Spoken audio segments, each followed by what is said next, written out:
Bonjour mesdames et messieurs et bienvenue dans ce flash d'information.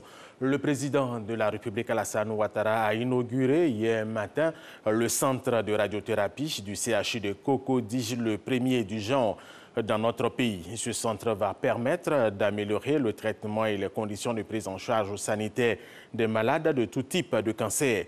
Il a été réalisé à hauteur de 13,6 milliards de francs CFA par l'État de Côte d'Ivoire en 21 mois sur 24 prévus initialement.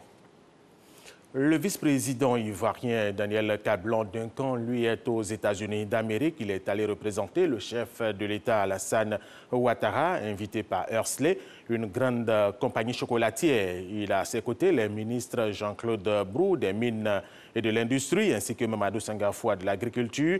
Le vice-président de la République a visité un centre d'accueil pour enfants défavorisés construit par l'entreprise. Les discussions avec les responsables de l'entreprise s'ouvrent ce mardi et porteront sur la probable installation de Hersley en Côte d'Ivoire pour donner un coup d'accélérateur à la transformation du cacao ivoirien. Nous vous proposons d'écouter le vice-président ivoirien Daniel Kablan-Duncan. Ses propos ont été recueillis par Sylvie Touré. Nous souhaitons que les plus grands utilisateurs de cacao dans le monde soient en Côte d'Ivoire. Et c'est la politique donc, que l'on mène. Vous savez qu'au niveau des sociétés américaines, il y a déjà Cargill. Il y a donc, disons que Mars, il va y avoir Hershey donc, au niveau de la Côte d'Ivoire. La politique donc, retenue par le président de la République, c'est de transformer au moins 50% donc, du cacao sur place et d'atteindre l'objectif de... puisque maintenant la production est de 2 millions de tonnes, donc d'atteindre une transformation de 1 million de tonnes d'ici 2020.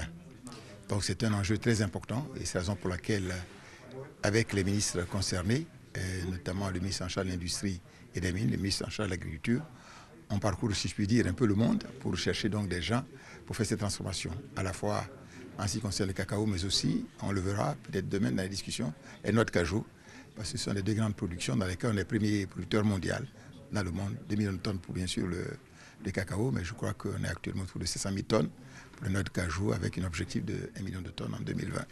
Donc c'est heureux que cette société qui est la plus importante nous puisse recevoir.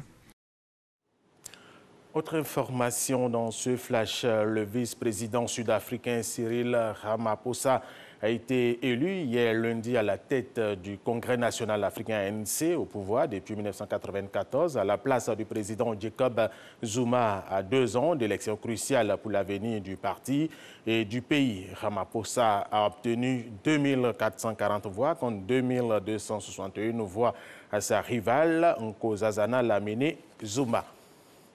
Le maire de Misrata, 3e ville de Libye, a été enlevé et tué par balle par des inconnus. Mohamed Echtevi a été poursuivi et enlevé à sa sortie de l'aéroport de Misrata, à 200 km à l'est de la capitale, Tripoli. Et nous terminons avec cette information. Les États-Unis d'Amérique ont mis hier lundi leur veto à une résolution de l'ONU condamnant la reconnaissance unilatérale de Jérusalem comme capitale d'Israël. Un texte approuvé par les 14 partenaires au Conseil de sécurité. Ce vote favorable formulé par 14 des 15 membres du Conseil de sécurité, dont les plus proches alliés européens de Washington, Londres et Paris, représente un camouflet au Washington. Voilà, et c'est la fin de ce flash d'information. Merci de l'avoir suivi. Je vous retrouve tout à l'heure à 13 h.